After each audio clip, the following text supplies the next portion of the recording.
il vient le moment de conclure. Alors moi, je vais conclure rapidement sur, on va dire, une fausse conclusion, qui est dire comment on projette la suite. Donc évidemment, une fois de plus, ce n'est pas les réponses, c'est plutôt les questions qu'on se pose.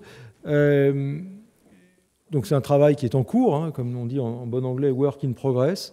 On l'a dit depuis le début, il s'agit pour nous de projeter aujourd'hui les effets de la consommation probable. Si on suit la pente qu'on est en train de suivre, qu'est-ce que ça va te donner, indépendamment de chocs exogènes, même s'ils sont pour certains assez certains. Je pense évidemment les impacts de la transition climatique, mais on n'en mesure pas tout à fait les effets. Comment y répondre ? Je crois qu'on va devoir distinguer, c'est ce qu'on a en tête, ça va peut-être répondre aussi en partie à des questions tout à l'heure, distinguer ce sur quoi on ne peut pas agir, ce sur quoi on peut agir et ce sur quoi on peut influencer. Je m'explique rapidement, vous comprendrez l'idée. Ce sur quoi on ne peut pas agir, moi, vous, je pense, la démographie. À mon niveau, j'ai agi, j'ai 3 enfants. Mais enfin bon, maintenant c'est passé. Mais on ne peut pas agir. Donc, je veux dire, il faut le constater. Il faut arrêter d'imaginer des choses qui ne se font pas. Là, on peut agir. Notre métier, je pense, dans la filière, on peut agir sur l'offre, sur les prix, sur l'organisation de la filière. Et donc, on doit être capable de poser des recommandations autour de ça. Il y a des sujets sur lesquels on peut avoir une influence, mais on n'a pas d'action. Parce qu'on peut émettre des choses, mais le récepteur, le consommateur, il en fait ce qu'il veut. Et c'est tous les sujets d'incitation, de score, d'éducation à l'alimentation, tout ça est utile et sans doute intéressant, et on doit pouvoir le promouvoir. Mais enfin, bon, si le consommateur ne veut pas l'écouter ou ne veut pas les suivre, c'est son choix quand même. Et je crois qu'il faut qu'on sorte de l'illusion d'imaginer que c'est en développant une énergie de fou sur des choses sur lesquelles on a une action ou un impact relativement limité, ou en tout cas on n'est pas maître du résultat, qu'on pourra faire. Donc il faut qu'on distingue, à mon avis, ces 3 grands sujets. Je crois ensuite qu'on va devoir, dans nos travaux, faire attention aux plus précaires. Quand je dis aux plus précaires, j'aime pas bien le terme, mais je l'utilise parce qu'on comprend bien de quoi on parle, pour 2 raisons. Une qui est, j'allais dire, qui est très humaniste, c'est d'abord parce qu'une meilleure alimentation, c'est ces populations-là qui en ont le plus besoin, évidemment. Mais je vais être plus cynique, parce que la masse et les volumes de la consommation, ils sont là. Et ils ne sont pas dans les épiceries éco-responsables du 11e arrondissement.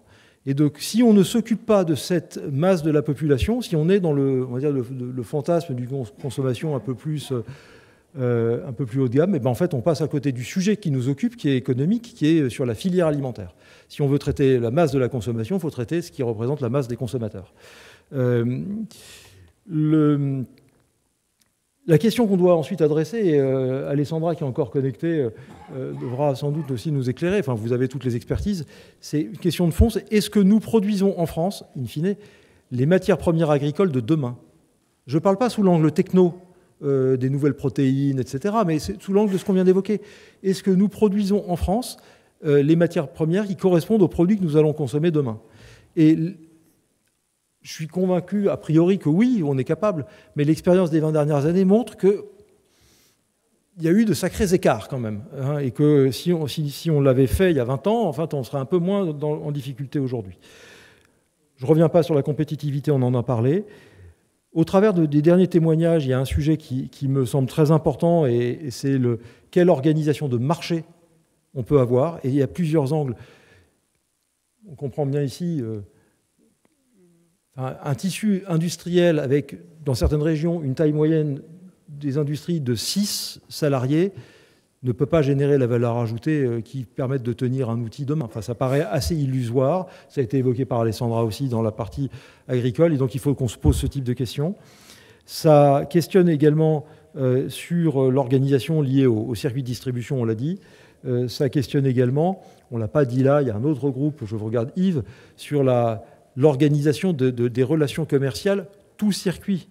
Parce que la migration des volumes vers des circuits qui ne sont pas dans le cadre, aujourd'hui, qu'on aime ou qu'on n'aime pas le système Egalim, enfin, les volumes, ils se développent ailleurs. Donc, il faut bien l'observer sur globalement les organisations de marché. Et enfin, et c'est la fin, et j'en conclus là-dessus, la question des écarts entre la consommation probable, ce On peut essayer, avec la modestie qui est la nôtre, ce qu'on peut essayer de projeter. Et je dirais là, voire les, je pourrais mettre au pluriel, consommation souhaitable. Parce que la consommation souhaitable, j'entends plein de choses là-dessus. Il y a des choses que comme vous, j'entends assez naturellement, assez logique. Il faudra quand même qu'on consomme plus végétal demain. Enfin, ça me semble tomber sur le sens, mais plus j'écoute d'experts, plus je vois des orientations divergentes ou différentes. Et donc je crois qu'il faudra qu'on regarde et qu'on essaie de mesurer les écarts et qu'on s'interroge sur comment faire rejoindre donc, le probable et le souhaitable, ce qui va nous ramener de facto aussi, à un moment donné, à l'équation prix, parce que je cite il y a quelques années Christiane Lambert quand elle nous disait « plus vert, c'est plus cher », et en même temps, tout ce qu'on a pu évoquer tout à l'heure nous montre bien que le plus cher va être compliqué dans la situation dans laquelle on est. Donc comment on arrive à concilier ces contraires, c'est les sujets qu'on va aborder. Voilà, moi j'en ai fini.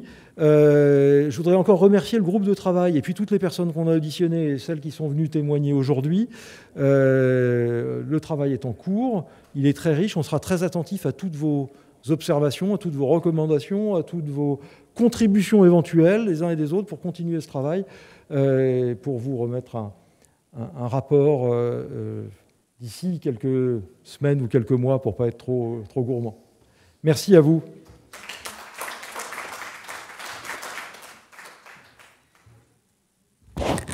Alors j'avais prévu 15 pages de conclusion, juste 2 mots à la demande de mon ami Michel. Non, juste 2 mots. Un mot, le point qui me paraît central, c'est cette question de démographie, d'évolution et donc de diminution des volumes sur le marché intérieur. Je ne voulais même plus en parler, mais ça me paraît tellement important parce que c'est un angle mort du discours agricole. On n'en parle jamais. Et c'est un phénomène majeur et qui va bousculer beaucoup de choses. L'aspect qualitatif, c'était également un angle mort que Dominique Chargé a levé hier. C'est pour ça que je me suis permis de le souligner ce matin, mais parce que ça frictionne de partout, quoi. Hein, donc c'est ces points-là. Et au bout du bout, je ne vais pas faire de raisonnement, mais au bout du bout, la mère des batailles, TM cher à Julien de Normandie, mais non pas sur le sujet que je vais dire, la mère des batailles, c'est la compétitivité. C'est la compétitivité. Parce que si on ne veut pas baisser de volume de trop, donc diminuer du nombre d'agriculteurs ou de la surface agricole, il ne faut pas se raconter d'histoire.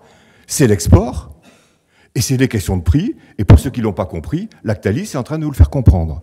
Il n'y a pas plus transparent que ça. Et en plus, il y a des cris d'orfraie, mais il l'avait dit d'entrée de jeu, en signant l'accord de faire augmenter le prix du lait, en disant « mais ok, vous voulez ça, mais je diminue ». Et donc toutes les démarches très vertueuses de faire monter le prix du lait sont au final, de manière agricole, décroissantes.